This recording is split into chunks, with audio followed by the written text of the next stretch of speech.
Good morning. Welcome to Salina Regional's Morning Medical. I'm Mike Maddock. Welcome to the show.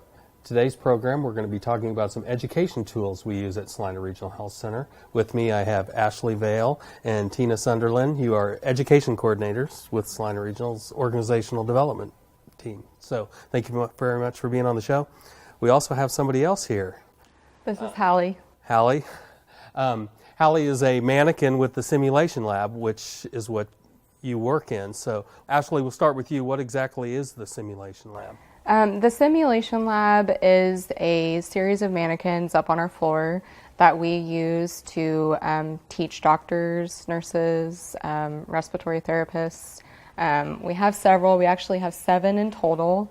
So we have 2 adults, 2 babies, 1 mom mannequin, and then we also have a pediatric mannequin and a 1-year-old mannequin. In using the mannequins, what kind of feedback do they get? They get real-time feedback. So if you are doing CPR on the baby, it's going to revive, it's going to get resuscitated. If you apply oxygen, their oxygen saturations rise. They respond just like a human body would. Well, obviously here we have the baby, but I know there are other scenarios you use. Why don't you talk about a couple of the scenarios that are done? So we can run a stroke scenario.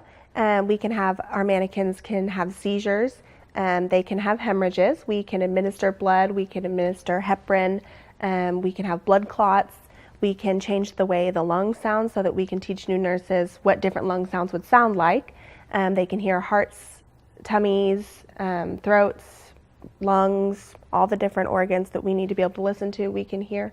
So they actually hold this stethoscope and it actually makes the sound. Yep, so. They talk to the mannequins like they're their real patients. They walk into the room and greet them, and we have video monitoring surveillance so that we can be outside the room and watch the students inside so that they can have that one-on-one experience with their patient. I know some plans in the future as well. How about the future of the simulation lab? Actually in the process of starting to build a critical care room so that we can simulate all of our ICU and critical patients, and we have all the right machines and the right electronics so that we can get patients transferred and go through all those scenarios that might rise with nurses. Thank you very much. Thank you for being on the show. Thanks for all you do. Thank you, Hallie, for being on the show. Thank you for watching. For more information on this, please visit srhc.com, like us on Facebook, and follow us on Twitter.